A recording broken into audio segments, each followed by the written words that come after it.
Hello students, welcome to Shanu Kuttan CSE classes. इस video में हम देखेंगे स्टैटिक रैम और डायनेमिक रैम के बीच में difference. Static RAM in short S RAM भी कहते हैं, डायनेमिक रैम को इन शॉर्ट डी रैम भी कहते हैं।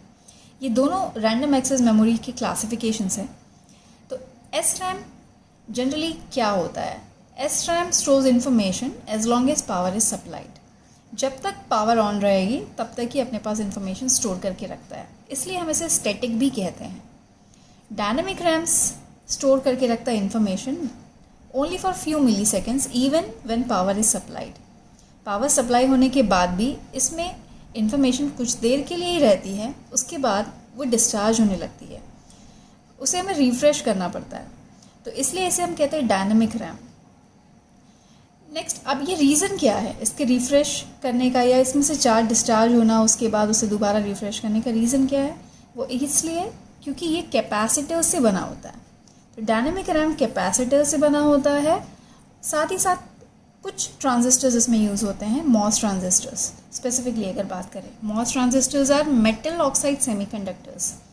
ओके, एस रैम्स किससे बने होते हैं? S RAM generally flip flop से बने होते हैं। फ्लिप फ्लॉप्स क्या होते हैं? फ्लिप फ्लॉप्स जनरली बिट्स को स्टोर करके रखता है 1 या 0 के फॉर्म में। सिंगल बिट स्टोरेज के लिए हम फ्लिप फ्लॉप्स का यूज़ करते हैं, and along with many transistors जिसमें मॉसफेट ट्रांजिस्टर का यूज़ करता है। MOSFETs means metal oxide semiconductors and FET is field effect transistors. So ये दोनों में मेन डिफरेंस है कि ये कैपेसिटर से बना होता है और कुछ ट्रांजिस्टर्स यूज़ होते हैं, और ये फ्लिप फ्लॉप से बना होता है एंड मैनी ट्रांजिस्टर्स इसमें यूज़ होते हैं। नाउ अब इसमें जो डेटा स्टोर होता है, बिकॉज ये फ्लिप फ्लॉप है, इसमें 1 या 0 के फॉर्म में डेटा स्टोर है, तो जो बिट स्टोर्ड है वो वोल्टेज के फॉर्म में यहाँ स्टोर रहते हैं। और ये कैपेसिटर्स है, कैपेसिटर्स में जनरली जो डेटा होता है वो चार्ज के फॉर्म में स्टोर रहता है। ओके, इलेक्ट्रिक चार्जेस के फॉर्म में स्टोर रहता है। So bit stored in the form of electric charges and यहाँ bit stored in the form of voltage.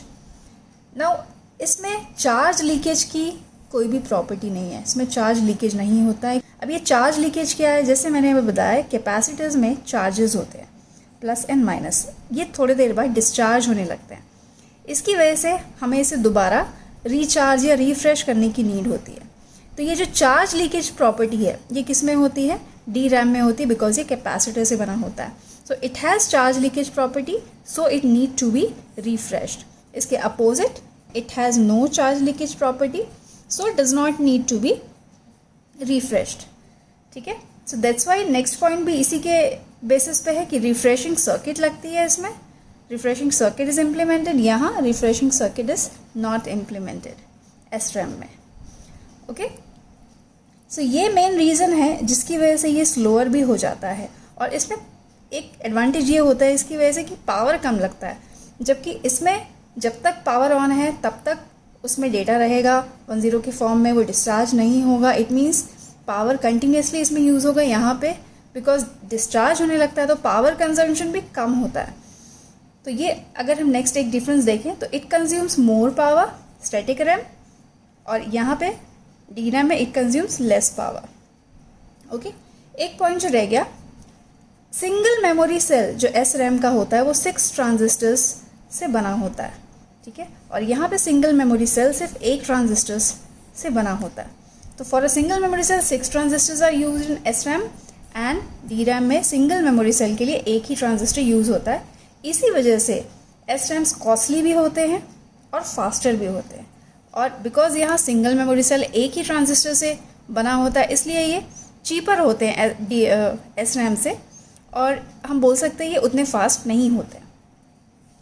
So single memory cell 6 transistor से बनाना है, दैट्स वाई ये एक्सपेंसिव होते हैं, और ये 1 ट्रांजिस्टर से बना है इसलिए ये लेस एक्सपेंसिव होते हैं।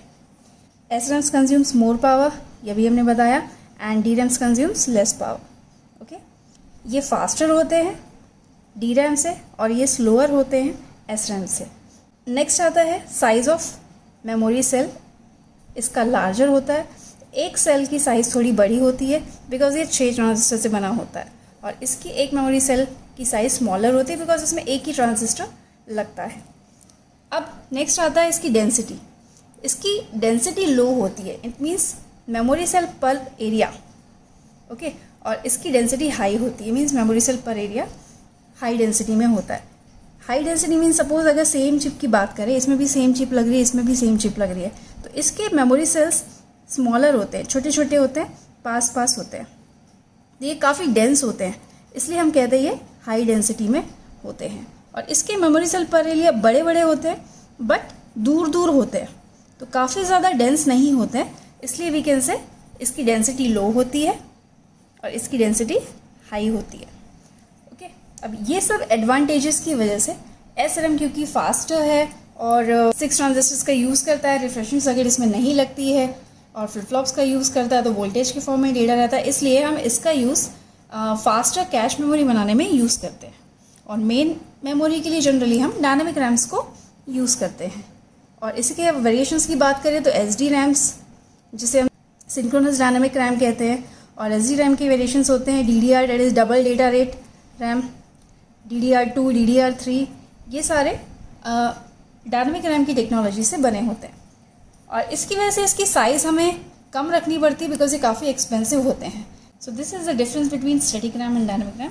Thank you so much friends. अगर आपको ये चैनल अच्छा लग रहा हो तो आप प्लीज़ इसे सब्सक्राइब ज़रूर कर लें और नोटिफिकेशन बेल भी प्रेस कर लें।